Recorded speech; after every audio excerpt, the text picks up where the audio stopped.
नमस्कार दोस्तों, आज हम प्रमेय 6.4 को प्रूफ करने जा रहे हैं, जिसमें कि दिया हुआ है यदि दो त्रिभुजों में एक त्रिभुज की भुजाएं दूसरे त्रिभुज की भुजाओं के समानुपाती हों तो इसके संगत कोण बराबर होते हैं और इसलिए दोनों त्रिभुज समरूप होते हैं। मतलब कह रहा है कि दोनों त्रिभुज के अगर भुजाएं एक समान अनुपात में हो तो इसके संगत कोण बराबर होंगे, और अगर हमने बराबर दिखा दिया तो इस आधार पे हम कह सकते हैं कि दोनों त्रिभुज जो है वो समरूप होगा। तो इसलिए पहले हम दो त्रिभुज बना लेते हैं और फिर जो क्वेश्चन में दिया गया है उसको लिख लेते हैं। तो ये हमने बना लिया दो त्रिभुज, जिसका हम नाम लिख देते हैं ए, बी और सी, और दूसरे त्रिभुज का नाम हम मान लेते हैं डी, ई और एफ। ठीक है, तो जैसा कि इसमें कह रहा है कि इनके भुजाओं का जो अनुपात है, मतलब ए बी बटे डी ई का अनुपात ए सी बटे डी एफ के अनुपात के और बी सी बटे ई एफ के अनुपात के बराबर है। तो हम हेडिंग लिखेंगे पहले क्वेश्चन में कि क्या दिया है।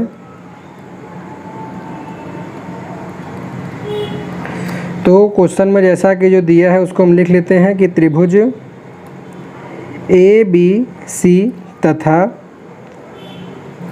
त्रिभुज डी ई एफ में क्या दिया हुआ है कि ए बी बटे इस वाले भुजा का क्या हो जाएगा डी ई बराबर है ए सी इस वाले भुजा का, इस वाले त्रिभुज का उस साइड डी एफ के, और दोनों त्रिभुज का आधार बी सी बटे ई एफ, ये दिया है इस त्रिभुज के प्रमेय में। और अब उसके बाद हमें जो सिद्ध करना है उसको लिख लेते हैं कि सिद्ध करना है कि जैसे इनका संगत भुजाओं का अनुपात बराबर है, हमें संगत कोण बराबर हो, मतलब कि कोण ए बराबर हो कोण डी के, कोण बी बराबर हो कोण ई के, तथा कोण सी बराबर हो कोण एफ के। और अगर हमने ये कोणों को बराबर दिखा दिया तो जैसा कि पहले इसमें भुजाओं का अनुपात तो बराबर ही है और कोण भी बराबर हो गए, तो यहाँ से हम लिख देंगे कि त्रिभुज ए बी सी तथा त्रिभुज डी ई एफ क्या है, समरूप हैं। ये हमें क्वेश्चन में सिद्ध करके दिखाना है। तो सिद्ध करने के लिए हमें एक रचना करना पड़ेगा, जैसा कि हमने प्रमेय 6.3 में किया हुआ था। हम करेंगे क्या कि ए बी के बराबर बिंदु डी से ई के बीच में कोई पॉइंट लेंगे जिसकी लंबाई ए बी के बराबर होगा, और डी एफ के बीच में कोई ऐसा पॉइंट लेंगे जो कि ए सी के बराबर होगा। इसको हम मान लेते हैं पी, तो इसको हम मान लिया क्यू, और फिर उसके बाद इसको हम मिला देंगे। तो ये हो गया हमारा रचना। इसको लिख लेते हैं रचना डाल के हेडिंग।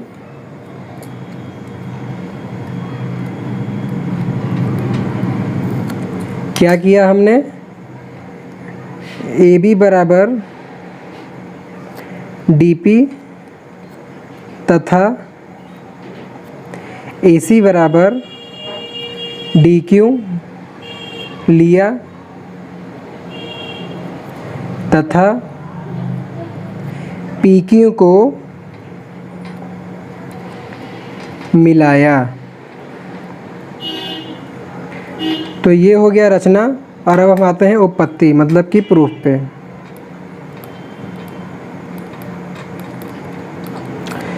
तो जैसा कि क्वेश्चन में देखा जाए, गिवन में हमें केवल भुजाओं का अनुपात दिया हुआ है, वो भी 3 दिया हुआ है। तो इसमें से हम कौन सा लें? तो आप चित्र में देख सकते हैं कि हमने इन दोनों भुजाओं पे रचना किया हुआ है। तो जिस पे हम रचना किए हुए हैं तो हमें उन्हीं अनुपातों को लेना है जिसमें कि ये दोनों भुजाएं आते हों, मतलब कि जिसमें डी ई और डी एफ आए। तो पहले अनुपात में देख रहे हैं कि डी ई आ रहा है और दूसरे वाले में डी एफ आ रहा है, तो हम इन्हीं दोनों अनुपात को लेंगे।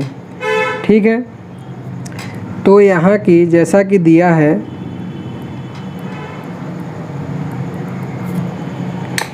कि ए बी बटे डी ई बराबर है AC बटे DF के। ये क्वेश्चन में दिया हुआ है, लेकिन हमने रचना क्या किया हुआ है कि AB जो है DP के बराबर है और AC जो है DQ के बराबर है।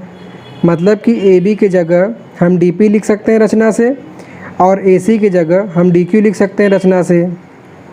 तो यहाँ से हम इस AB की जगह लिख देंगे DP बटे DE हो जाएगा, बराबर AC की जगह लिख देंगे DQ बटे में DF हो जाएगा। ठीक है, और यहाँ दिखा सकते हैं चूँकि रचना से, क्योंकि रचना में हमने ये चीज़ माना हुआ है।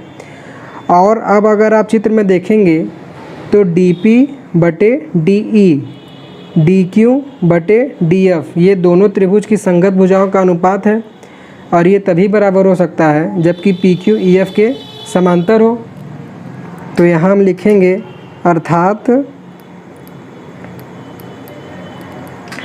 PQ समांतर हो जाएगा EF। और ये कैसे होगा तो इसका हम प्रमेय भी जानते हैं कि BPT बेसिक समानुपाती प्रमेय के विलोम से। तो ये बेसिक समानुपाती प्रमेय के विलोम से दोनों समांतर हो गया। और अब जब ये दोनों रेखाएं एक दूसरे के समांतर हो गई हैं और इनको ये एक तिर्यक रेखा काट रही है, तो इस कारण ये जो कोण P होगा वो कोण E के बराबर होगा क्योंकि दोनों संगत कोण हैं।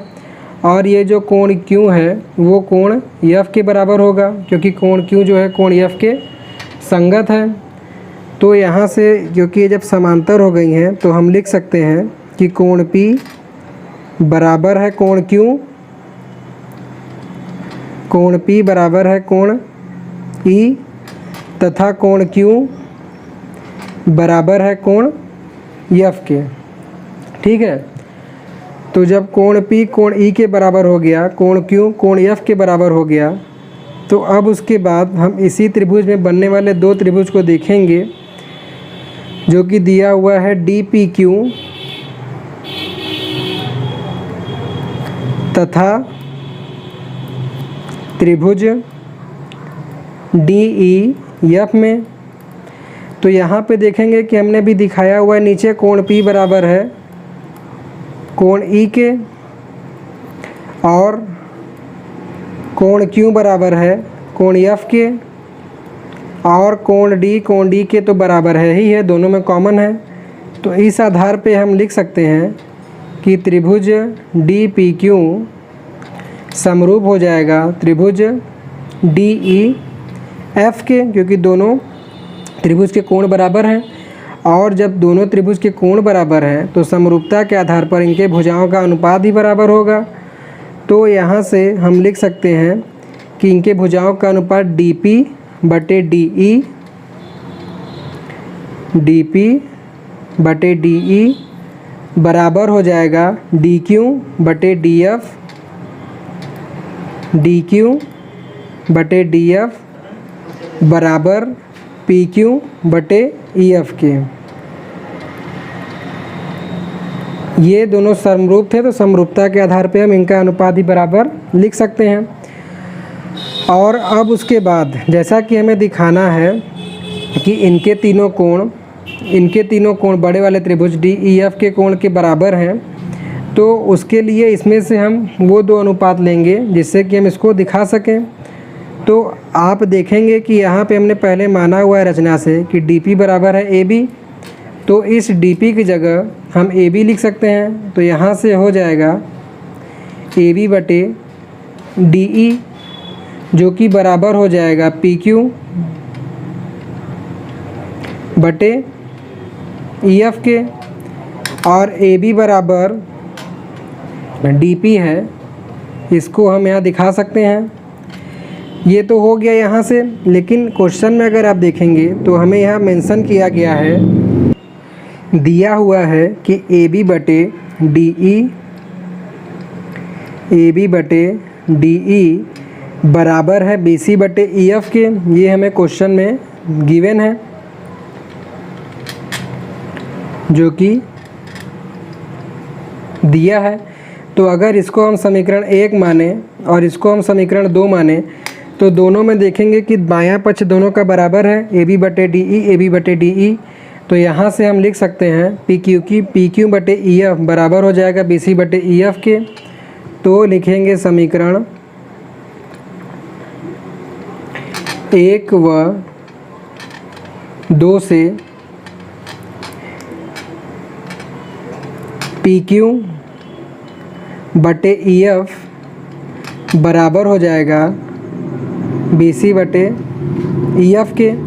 अब जैसा कि दोनों के हर में ई एफ आ रहा है तो ई एफ से ई एफ कैंसिल हो जाएगा और यहाँ से ये निष्कर्ष निकला कि जो पी क्यू है वो बराबर है बी सी के। मतलब कि ये जो बी सी है ये पी क्यू के बराबर है। और हमने रचना से दिखाया हुआ है कि ए बी जो है डी पी के बराबर है और ए सी जो है डी क्यू के बराबर है।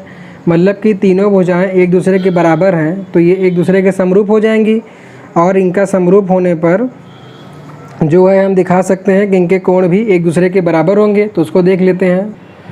तो देखिए जैसा है, क्योंकि ए बी बराबर है डी पी, ए बी बराबर डी पी, फिर उसके बाद ए सी बराबर डी क्यू, ए सी बराबर डी क्यू। और अभी हमने पीछे दिखाया हुआ है कि पी क्यू बराबर बी सी, मतलब कि बी सी बराबर हो गया पी क्यू। तो इन दोनों का रीजन तो हम लिख देंगे रचना से और वो हमने पीछे भी दिखाया है। तो जब किसी त्रिभुज की तीनों भुजाएं एक दूसरे के बराबर हो गई तो यहाँ हम लिखेंगे अतः भुजा भुजा भुजा मतलब साइड साइड साइड सर्वांग समता से A B A C B Q, A B A C और बी सी, इससे मिलने वाले त्रिभुज ए बी सी सर्वांगसम हो जाएगा त्रिभुज डी पी क्यू के। और जब ये दोनों त्रिभुज एक दूसरे के सर्वांगसम हो गए तो सर्वांग समता से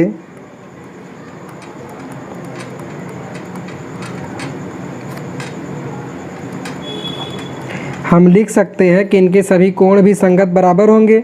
मतलब कि कोण ए बराबर कोण डी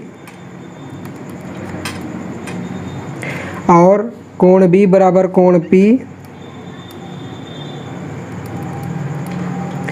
और उसके बाद कोण सी बराबर कोण क्यू। ठीक है, ये यहाँ पे हम दिखा दिए हैं। लेकिन अब ध्यान दीजिएगा, लेकिन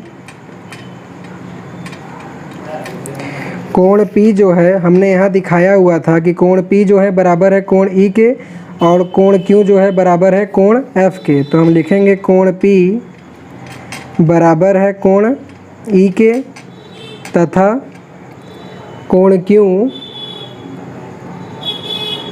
बराबर है कोण F के। रीजन दे देंगे चूँकि PQ समांतर है EF तो इसलिए बराबर हो गया।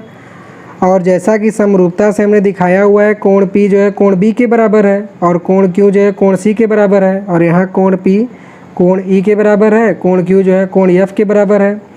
तो यहाँ से हम लिख सकते हैं अतः कि कोण B जो है वो कोण E के बराबर हो जाएगा, कोण B बराबर कोण E एवं कोण C जो है वो कोण F के बराबर हो जाएगा। ठीक है, इतना हो गया। आगे देखिए, और कोण A जो है कोण D के बराबर दिया ही हमने दिखाया हुआ है। तो यहाँ से हम लिख सकते हैं और कोण A बराबर है कोण D के। रीजन दिखा दीजिए, चूँकि ये त्रिभुज इसके सर्वांगसम है। मतलब कि त्रिभुज ABC सर्वांगसम है त्रिभुज DPQ के। अब देखिए कि त्रिभुज B बराबर है कोण B बराबर है कोण E, कोण B बराबर है कोण E के कोण C बराबर है कोण F के, कोण A बराबर है कोण D के, मतलब कि ABC के तीनों कोण DEF के तीनों कोण के बराबर हैं। ये हमने यहाँ दिखा दिया। तो इस प्रकार हम लिख सकते हैं कि इसलिए त्रिभुज ABC समरूप हो जाएगा त्रिभुज DEF के। ठीक है, जो कि हमको यहाँ पे सिद्ध करके दिखाना हुआ था कि तीनों कोण हमको बराबर दिखाना था। इसमें कोण A बराबर कोण D, कोण B बराबर कोण E और कोण C बराबर कोण F। तो इसलिए हमने दिखा दिया ये समरूप है और इस तरीके से हमारा ये प्रमेय भी सिद्ध हो जाता है। तो हम यहाँ लिख देंगे इट्स प्रूव्ड। तो आशा करता हूँ कि बताया गया प्रमेय का हल आपको समझ में आया होगा। तो प्लीज़ वीडियो को लाइक, शेयर और कमेंट जरूर कीजिएगा और चैनल को सब्सक्राइब कीजिएगा। So thanks for watching.